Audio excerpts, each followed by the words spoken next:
al despertar.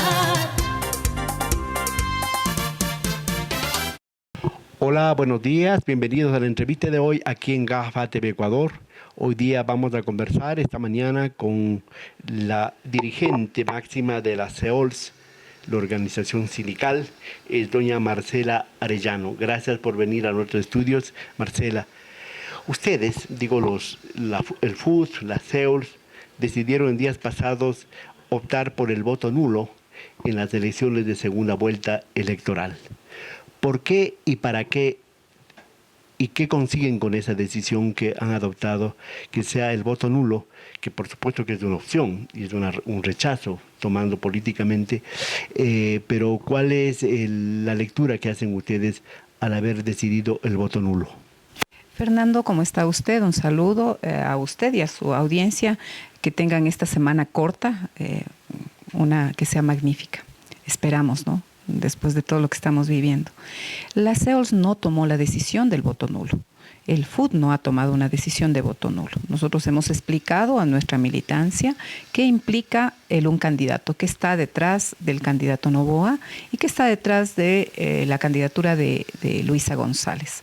Nosotros creemos que cualquiera de los dos que lleguen tienen detrás un historial que tiene que ver con, en el caso de Noboa, con una agenda neoliberal de privatizaciones, de afectaciones al Instituto Ecuatoriano de Seguridad Social, de flexibilización laboral, de oposición al sindicalismo. Recordamos que en mayo del 2022 un grupo de gente armada contratada por la Hacienda Los Álamos, propiedad del grupo Noboa, atacó a la organización sindical que se había declarado en huelga. Los trabajadores no habían tenido su salario, no estaban afiliados al Seguro Social y obviamente estaban en trabajo precario. Esas son las condiciones del trabajo bananero y del trabajo agroindustrial en el Ecuador.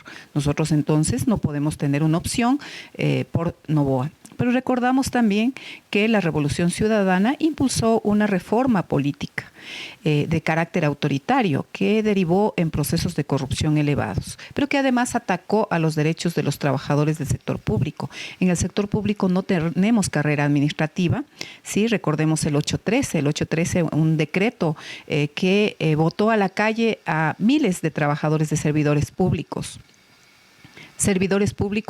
que estaban o trabajaban en el sector salud, en el sector educación. No hay carrera administrativa en el sector público. Hay límites para la negociación y la sindicalización de los trabajadores del sector público, digamos. Entonces, esos son los candidatos y a esas agendas representan los candidatos que van a la segunda vuelta. Nosotros hemos planteado a los compañeros que tomen la decisión, que en el caso de la CEOLS es la decisión de la base, considerando estos dos elementos que son centrales, ¿no? La agenda neoliberal por un lado y un Estado de carácter autoritario por el otro. Es decir, ustedes han determinado una especie de libertad reflexiva, analítica de todos los miembros sindicales, trabajadores, para pronunciarse el próximo domingo. Y más allá de eso, el movimiento sindical no es partido político para definir por uno o por otro o por el voto nulo. El movimiento sindical tiene una agenda laboral, una agenda en el mundo del trabajo y una agenda de justicia social en general.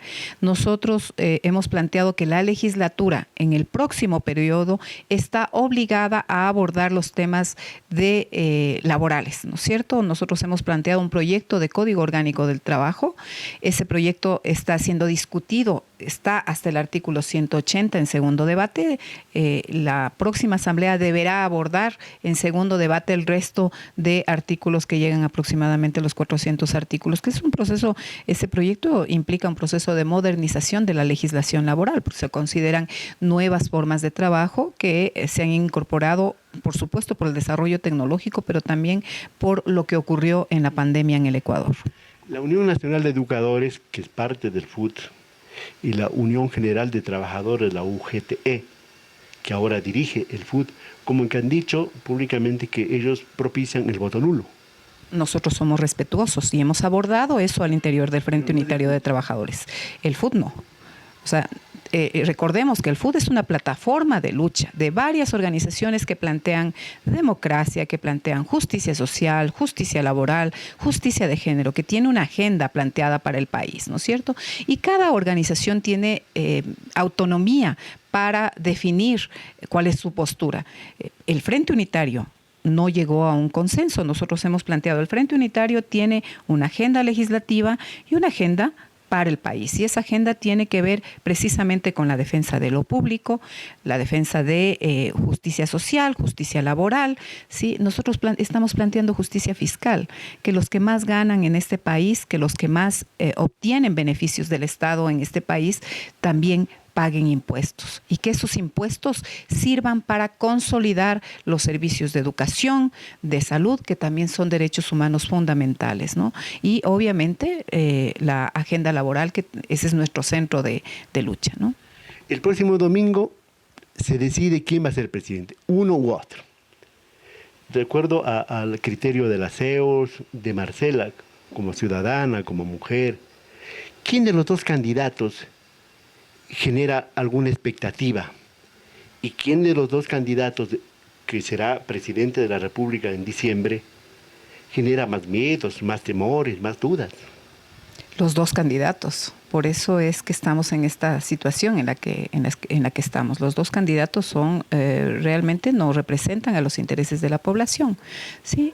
Lo que nosotros planteamos es que cualquiera de los dos que llegue es una obligación para el movimiento social, para el movimiento sindical, buscar la unidad. Creo que más allá del gobernante es necesario que el pueblo ecuatoriano esté consciente de lo que estamos viviendo en una realidad de violencia, de vinculación del crimen organizado con toda la comunidad, pero lo más preocupante, de vinculación del crimen organizado con el Estado, porque eso es lo que estamos observando, ¿no es cierto? Que se les quita las visas a los generales. Y no nos han explicado por qué les quitan la visa a los generales. No hay una explicación de los crímenes que ha ocurrido en el país, de los crímenes políticos, ¿no es cierto? Han asesinado a alcaldes, han asesinado a un candidato presidencial. ¿Qué pasa? ¿Por qué está ocurriendo eso? No observamos que hay justicia. Entonces, más allá de eso, es necesario generar un diálogo social en las organizaciones, en las estructuras sociales de este país, y exigir a cualquiera de los dos que llegue. Nuestro rol como organizaciones sociales, como organizaciones sindicales, es asegurar un Estado al servicio del pueblo. Eso implica diálogo, inmovilización o lucha. O sea, ahí están, esos son los caminos, ¿no? Lamentablemente observamos que esta muerte cruzada, este proceso de elecciones nuevas, no nos lleva a un nuevo panorama en el escenario ni legislativo ni ejecutivo, ¿no? Hay un nivel de desesperanza de varias gente. ¿Cómo ven ustedes la marcha de esta campaña electoral que en pocas horas termina ya? Llegamos al silencio electoral. Y con estos últimos hechos, casos, donde se dice que la justicia ha entrado directamente en materia electoral, en donde los tiempos electorales, calendario electoral ha coincidido, no sé si sorpresivamente, no sé si libretadamente, con el asunto judicial. ¿Qué piensan ustedes? Hay intereses no solamente de grupos económicos, sino de grupos políticos en favorecer a uno o a otro candidato. Eso es lo que está ocurriendo. La justicia nunca ha estado lejos de esta coyuntura política, ¿no es cierto? Siempre ha estado vinculada a la coyuntura política, lamentablemente.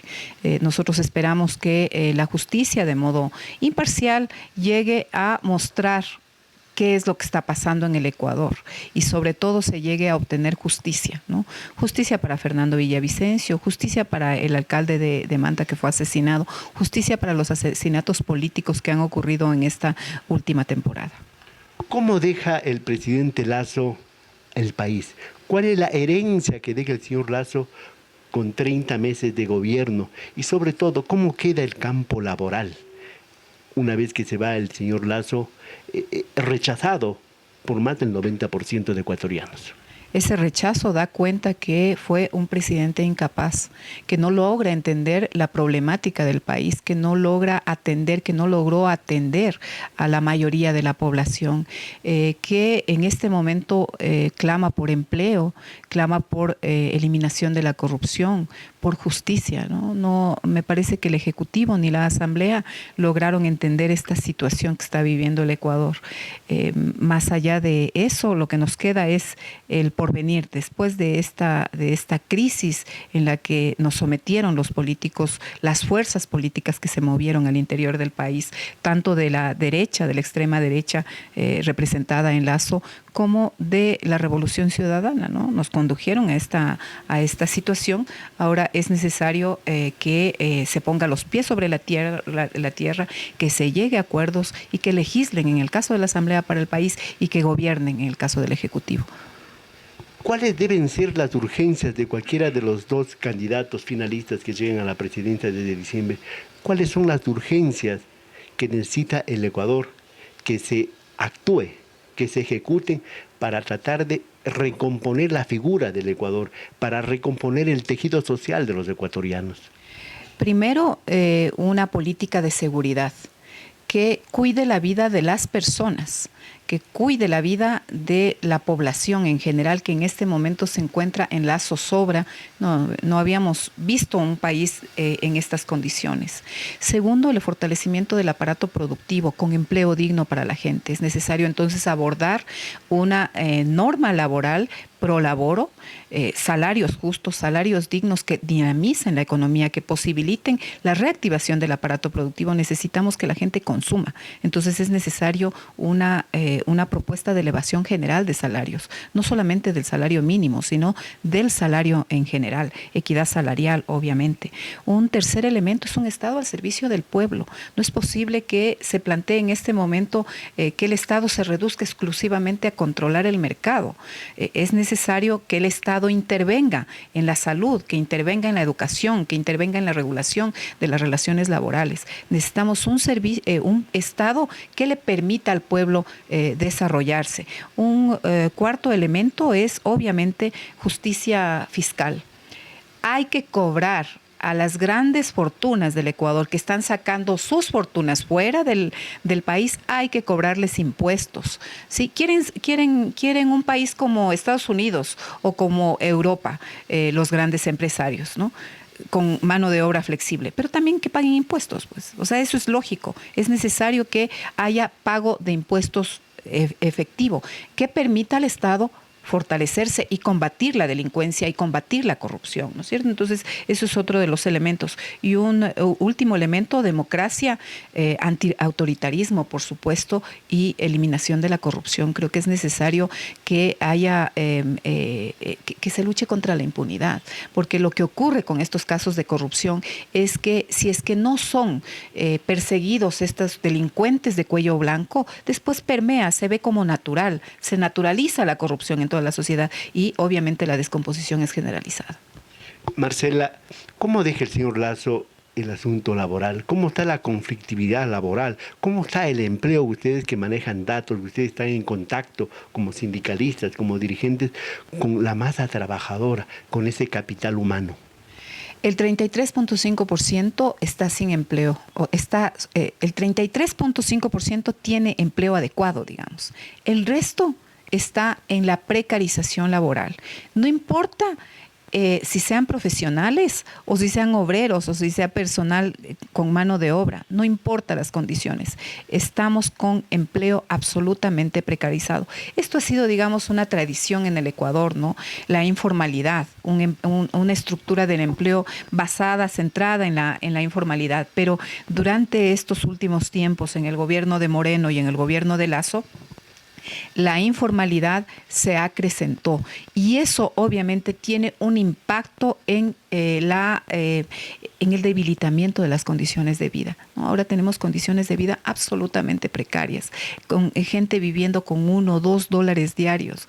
Sí, esa es la situación. Entonces es necesario dar un viraje urgente a esto, ¿no? Se han implementado varios contratos de carácter precario en el ministerio, ¿no es cierto? Eso también tiene que ser abordado por el próximo gobierno y la próxima legislatura.